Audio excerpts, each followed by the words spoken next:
আসসালামু আলাইকুম। Hi everyone. কেমন আছেন আপনারা সবাই? আশা করি আপনারা সবাই ভালো আছেন। আলহামদুলিল্লাহ আমিও ভালো আছি আপনাদের দোয়ায়। তো আজকে করব ঝোলা গুড় দিয়ে ফিরনি। তো আরঙ্গের ১ কেজি দুধ নিয়ে নিলাম। তো কি করতে হবে? দুধের প্যাকেটটা কেটে দুধগুলো একটা পাত্রে নিয়ে নিতে হবে। আর আমিও সেটাই করলাম। দুধগুলো নিয়ে নিলাম।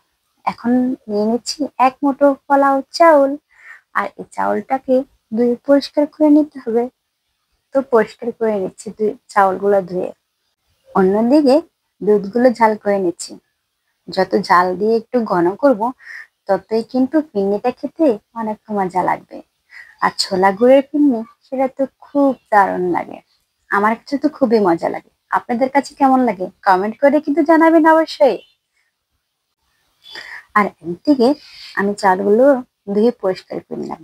আর দুধটা জাল করতে করতে দেখুন অনেকটা কমে গেছে। এখন আমি দিয়ে দিলাম অল্প একটু পরিমাণ লবণ। মিষ্টি জিনিসের মধ্যে লবণটা দিলে কিন্তু খারাপ লাগে না, বেশ লাগে। এখন সুঘ্রাণের জন্য দিয়ে দিলাম একটা এলাচ। এখন দিয়ে নাড়াচাড়া করে নিচ্ছি। আর চুলার আঁচটা কিন্তু আমি একটু কমিয়ে রেখেছি, যাতে দুধটা পাতিল থেকে পড়ে না যায়। এখন আরো জাল করে দুধটাকে কমিয়ে নিতে হবে। আর কমানো হলে আমি দিয়ে দিব যে চালটা পরিষ্কার করে রেখেছি, পোলাও চালটা, ওটাই দিয়ে দিব দুধের মধ্যে। তো দেখুন না, আস্তে আস্তে আমি চাউলগুলো দিয়ে দিচ্ছি দুধের মধ্যে।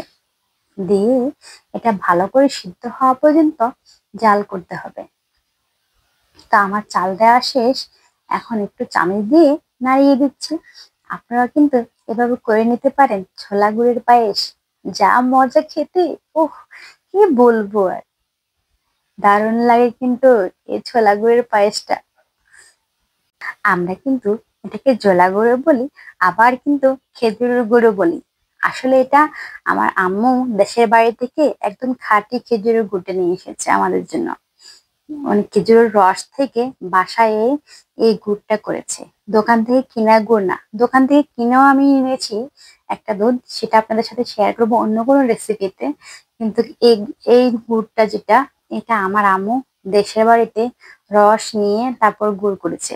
আর এটার ঘ্রাণ, মানে আপনি যদি সরাসরি না শুকতে পারেন বা না দেখেন তাহলে বুঝবেন না সত্যিকারের রস থেকে গুড়।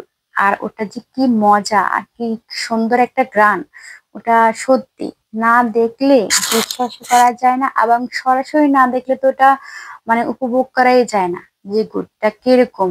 মানে আমরা তো এখন দেখি না, ধরতে গেলে দেখাই যায় না এরকম সত্যিকারের রস থেকে খেজুরের গুড়। তো এই যে দেখুন গুড়টা কত সুন্দর। আম্মু আবার একটা বক্সে করে আমাকে ১ বক্স দিছে, আমার বোনকে দিছে, আমার ভাইয়ের বউয়ের জন্য রেখে দিছে। তো সবাইকে ভাগযোগ করে দিয়ে দিল আর কি। আর কথা বলতে বলতে আমার চালটা কিন্তু অলরেডি ফুটে গেছে। এখন আমি একটা ঘুটনির সাহায্যে চালটাকে একটু ঘুটে দিচ্ছি, যাতে করে ভালো করে মিক্স হয়ে যায় দুধের সাথে। আর এই মুহূর্তে আমি কিন্তু চুলার আঁচটা একদম কমিয়ে রেখেছি, লো হিটে, যাতে আমার হাতে কোনো তাপ না লাগে, সেই জন্য আর কি। আর এই ঘোটার পরে আমি আরো বেশ কিছুক্ষণ জাল করে নেব, এটা ঘনত্ব আসা পর্যন্ত। আর এমনি তো আপনার পায়েস একটু হালকা পাতলা করে রান্না করতে হয়। বেশি ঘন করতে হয় না, কারণ এটা ঠান্ডা হওয়ার সাথে সাথেই বসে যায়। তাই একদম বেশি ঘন করা যাবে না পায়েস। তাহলে কিন্তু আপনার যখন একটু ঠান্ডা হয়ে যাবে তখন কিন্তু পায়েসটা অনেকটা শক্ত হয়ে যাবে, মনে হবে যে আপনি অনেক হার্ড করে রান্না করেছেন। তো এই যে দেখুন আমার যে খেজুরের রসটা, এই যে দেখুন কতটা সুন্দর আর ইয়ামি না, কি মজা দেখতে। আর এটা যদি শুকনো মুড়ির সাথে নারকেল দিয়ে মাখা মাখা করে ওহ, সেই স্বাদ, এত মজা লাগে। এখন আমি অল্প পরিমাণে দিব। আমি কিন্তু এই পায়েসটাতে কোনো চিনি অ্যাড করি নাই। শুধু ৩ চামচ আমি খেজুরের রস দিয়ে গুড় দিয়ে দিব। এখন দিয়ে নাড়িয়ে দিচ্ছি আমি। আমি কিন্তু ৩ চামচ দিয়েছি। আপনারা যদি আরো মিষ্টি খেতে চান তাহলে আর একটু বেশি করে দিতে পারেন। মাশাল্লাহ, দেখুন না আমার পায়েসটা দেখতে কত ইয়ামি হয়েছে। এরকম সুন্দর পায়েস রান্না করে বাচ্চাদেরকে দিবেন আর হাজবেন্ডকে দিবেন। সুন্দর করে ডেকোরেশন করে এরকম পায়েস হাজবেন্ডকে দিলে হাজবেন্ড যা খুশি হবে, যা বলার বাইরে। আর বাকিটুকু নাই বললাম। তো হাজবেন্ড খুশি থাকলে তো সংসারে ওয়াইফের কাছে অনেক ভালো লাগে, শান্তি লাগে যে আমার হাজবেন্ড অনেক খুশি আছে।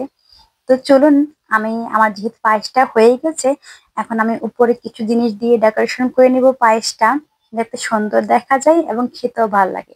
আর এই খেজুরের রসের, সরি, খেজুরের গুড়ের পায়েসের সাথে আপনার যদি খেজুর একটু উপরে ডেকোরেশন করে দিয়ে দেন, আর ওটা যখন মুখে খেজুরের পিন্নির সাথে, খেজুরের রসের পিন্নির সাথে আপনি খান, ওটা যে কি যে মজা লাগবে, আপনি সত্যি বাসায় যদি বানিয়ে না খান তাহলে বুঝতেই পারবেন না আসলে আমি কি বলেছি আর আপনি কি খেয়েছেন।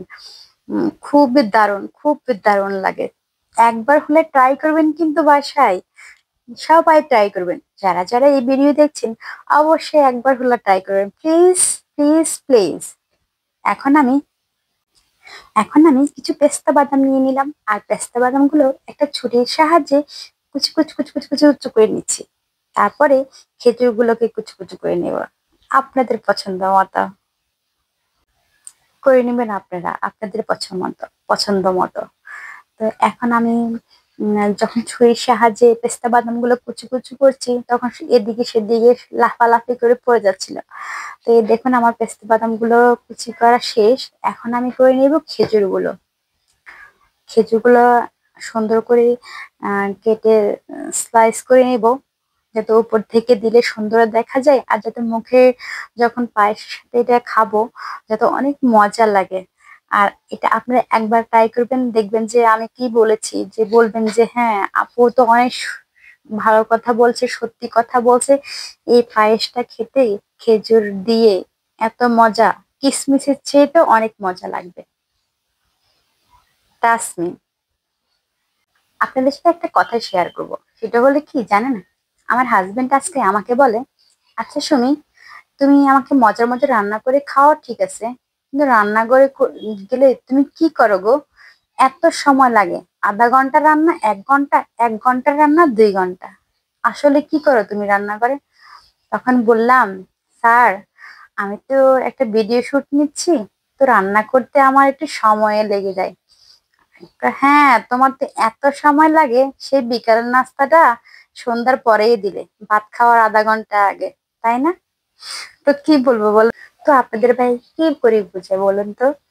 মেয়েদের যে রান্না করে কত সমস্যা ফেস করতে হয় রান্না করতে করতে, বাচ্চাদেরকেও সামলাতে হয়, রান্না করতে হয়, আবার সময় মতো রান্না করা, সেটা নিয়ে আবার কিছুক্ষণ ভিডিও করা, বলুন, গোছানো গাছানোরও তো একটা ব্যাপার স্যাপার আছে। আর পাশে ক্যামেরা থাকলে এমনিতে সবকিছু এলোমেলো হয়ে যায়, সত্যি না বলুন? সেটাই তাকে বুঝাতে পারছি না। এখন বলতেছে প্রত্যেক দিনের খাবার তোমার দেরিই হয়ে যায়। তো প্রত্যেকদিন তো আমি ভিডিও করি না রে ভাই, একটু মাঝে মাঝে দেরি হয়ে যায়। আর আমার যেহেতু একটা ছোট্ট বেবি আছে, ওর তো শুধু আমার হাঁড়ি পাতিল যা আছে, প্লেট, এগুলো নিয়ে ওর খেলাধুলা, খেলনা দেখে না আম্মুর সাথে এগুলা নেবে, এগুলা খেলবে, আবার কিন্তু ওইখানে রাখি আসে না, খেলাধুলা শেষ হলে যেখান থেকে নেয় ওইখানেই রেখে দেয়। তো রেসিপি শেয়ার করতে করতে আপনাদের সাথে কিন্তু অনেক মনের কথা, বাচ্চাদের কথা, আমার হাজবেন্ডের কথা, অনেক কথাই শেয়ার করলাম। যাক, আমার রেসিপি যদি কোথাও আপনাদের কাছে একটু ভালো লেগে থাকে, বা আমার কথা ভালো লাগে থাকে, কোনো একটা কিছু যদি ভালো লেগে থাকে, তাহলে কিন্তু লাইক কমেন্ট শেয়ার করবেন। আপনাদের সুন্দর সুন্দর কমেন্ট আমাকে উৎসাহিত করবে আর সুন্দর কিছু ভিডিও আপনাদেরকে আপলোড দেওয়ার জন্য, আপনাদের সাথে শেয়ার করার জন্য ভিডিওগুলো। তো দেখুন আমার অলরেডি এখন সবাইকে দিয়ে দিচ্ছি পিন্নিগুলো, এবং উপরে দিয়ে একটু সাজিয়ে গুজিয়ে দিচ্ছি যাতে সুন্দর লাগে, ওই যে খেজুরের টুকরো দিয়ে আর পেস্তা বাদাম দিয়ে।